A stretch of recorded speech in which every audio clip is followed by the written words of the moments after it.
Allan Aguirre with your Incorruptible 2-minute warning. We are in week 15, Roman holiday, our series on the Epistle of the Romans by the Apostle Paul, the Apostle to the Gentiles, also known as Rabbi Shaul. We're on week 15. We're at the top of chapter 10. This is extremely incriminating information that we're about to read.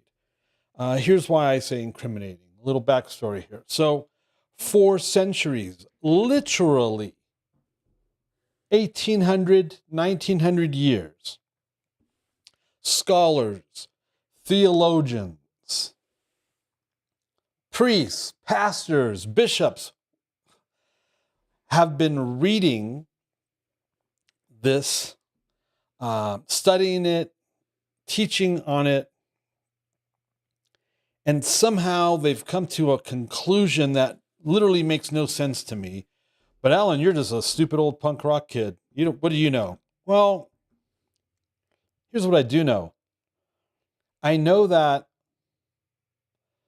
these theologians and scholars had a certain agenda. They believed a certain thing, and they have to make the scriptures support that idea, that theology, that doctrine.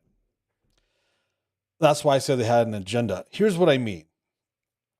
So if you go back into church history, you'll find that Orthodox, whether it's Greek or Roman, the Orthodox Church, and then the Catholic Church, because there was the Orthodox claim that they are the one true church, the one true Catholic Church, because Catholic means universal, because here's what they say. Here's their proof is that their faith, their doctrine, their theology, if you go to an Orthodox church, what you see, what you hear, and what you experience is exactly like the second generation of church followers, disciples, believers. What does that mean? Okay, you have Jesus, and then your first generation would be the immediate 11 disciples.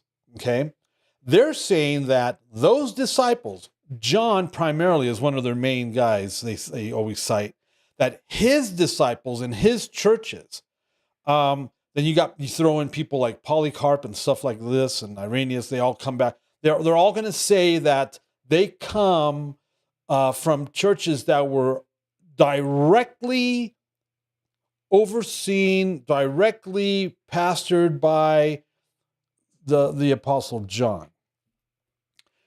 And so the Orthodox Church, for example, if you go back and look at the Orthodox Church, or if you look at the Orthodox Church right now, what they're saying, they're stating that their doctrine, their theology, what their church services look like, their robes, the incense burners, all of that whole thing, yes, including Latin, is a direct descendant, there's no interruption, there's no schism, there's no nothing between what they're doing today and what they've done for the last 1900 years is directly associated with the disciples of John. So John being first gen, second gen, right? That's what we're looking at. That's what they are. That's who they are. So they're the actually one true church. Here's what they're suggesting. They're suggesting that somehow by the end of the first century, right? Because Jesus died supposedly 33 AD. Most of Paul's writings are between 60 and 80 AD. It's suggested that around 90 AD to 100 AD is where, the first century is where John was on the island of Patmos. They're suggesting that somewhere around 100 AD, the original disciples of Jesus started speaking Latin or Greek instead of Hebrew or Aramaic, ate pork, couldn't cast out demons, raise the dead, heal the sick, speak in tongues, right? I mean, you have to come to those conclusions because the Orthodox Church isn't Jewish. It's Greek or Roman. The Orthodox Church is absolutely exclusively Gentile. The Orthodox Church, and this isn't about my whole reason for explaining all this isn't to talk smack about the Orthodox Church. It could be Orthodox, it could be Coptic, it could be Catholic. They're all saying the same thing. I'm just saying in the timeline, Orthodox beat Catholicism. So that you don't think that I'm just picking on the Orthodox, all of those churches, all of those groups, all of those sects, whether they're Roman or Greek Orthodox or Coptic or Roman Catholic, they all claim the same thing, that they are the one true church, and how they do church, their theology and their doctrine and how they do church is 1,000% direct line to Jesus through the first and second wave of disciples. That suggests, if you're smart, right, 1 + 1, that suggests that what we're looking at, that version of church, whether it's Greek or Roman, or right, that version of church, Latin speaking, that version of church, they're saying is a direct example of what they were taught from the second generation of disciples. That means they didn't speak Hebrew. That means they didn't keep the Torah. That means they didn't heal the sick, cast out demons, or raise the dead. That means they didn't keep the biblical Sabbath. They didn't keep any of the feasts of Leviticus 23. And I cry foul. BS. There's no way. There's no way you're going to ever be able to convince me that the writers of the New Testament, the disciples of Jesus, were pork-eating, non-Jewish Christians. It doesn't compute with what they're writing. See, they're either living out what they're writing and what we're reading, and then something happened after the fact, right? And then the false narrative is, oh no, we're the right guys. We're doing it right because we're doing it exactly like John's disciples did it. Because that's what they claim. They're suggesting that these charismatic Torah-observant Jews shed off their Hebraicness, shed off their Torah observance, and shed off their charismatica, right? And then they started doing church the way we see them doing it now, because that's what they claim. That's not my claim. That's their claim. And I say no. I say that's completely ridiculous. I say that's a false narrative. I say that's a lie. That can't be true. There's no way you can, there's no way the New Testament doesn't even support that.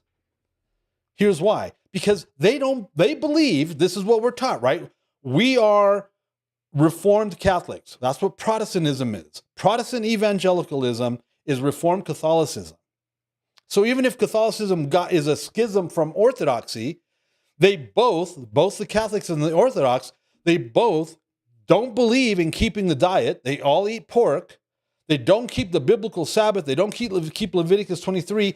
And it's been taught from them and handed down through the Reformation to us today that the Old Testament is the Old Covenant and it's only for Jews.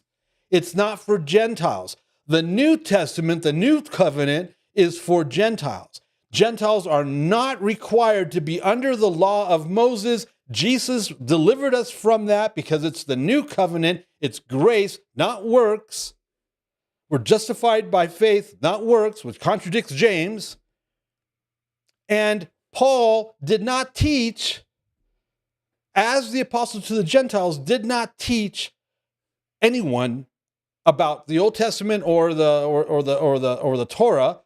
He didn't support that. Because we even see that in Acts 22. The rumors are Paul's teaching anti-Torah.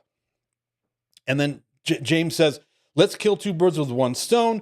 Take this Nazirite vow with these Nazirites that are about to complete their vow. Not only take the vow with them, but pay for their vow to be completed in the temple, which is a whole 7 days worth of various sacrifices and offerings.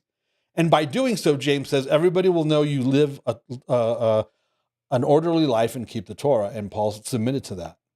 And then 2 chapters later, Paul is telling Felix in front of the Sanhedrin that he's a Torah observant believer of the way, a sect of Judaism, and submits to all the teachings of Moses, which is the Torah and the prophets.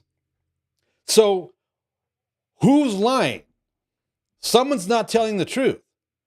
Well, as a proper Christian, I have to do what Christianity tells you to do. And that's, if it's in the Word, you can bank on it. If someone's teaching you something that doesn't align with the Word, it has to be false. Remember that? That's what we were told. Well, I believe that because I'm a Christian. I'm going to go with the Word of God. And here's what the Word of God in the New Testament by Paul, Romans 10, says. Ready? And it's going to conflict with everything we're taught. Verse 4, for Christ is the end of the law for righteousness. We read this in the Complete Jewish Bible, which says it better. For the goal at which the Torah aims is the Messiah, who offers righteousness to everyone who trusts. Verse 5, chapter 10 of Romans, English Standard Version calls this the message of salvation to all. And this is so incriminating. Verse 5, what does Paul say? For Moses writes, I have to laugh and stop right there. If this doesn't apply to Gentiles, if Moses has nothing to do with Gentiles, why is Paul about to absolutely start breaking down Moses even more to Gentiles? And this is especially, and it's like, well, Allan, because he's giving them context. You always say context. Well, he's giving these Gentiles context.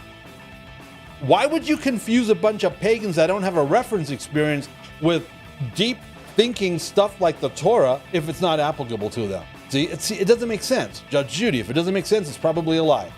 For Moses, verse 5, writes about the righteousness that is based on the law, that the person who does the commandments shall live by them. Now he's citing Leviticus 18:5,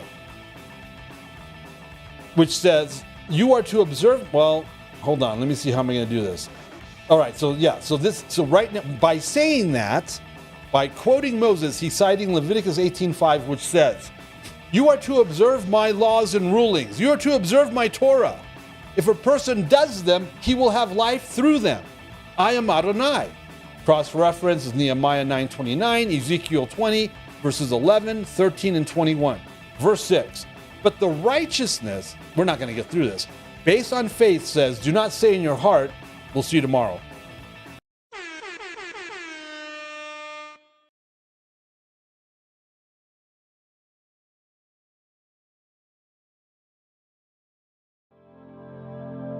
The views and opinions expressed during our broadcasts are solely those of the broadcast producers, hosts, and/or guests, etc., and are not necessarily the views or opinions of the Travelog Network, its sponsors, or affiliates.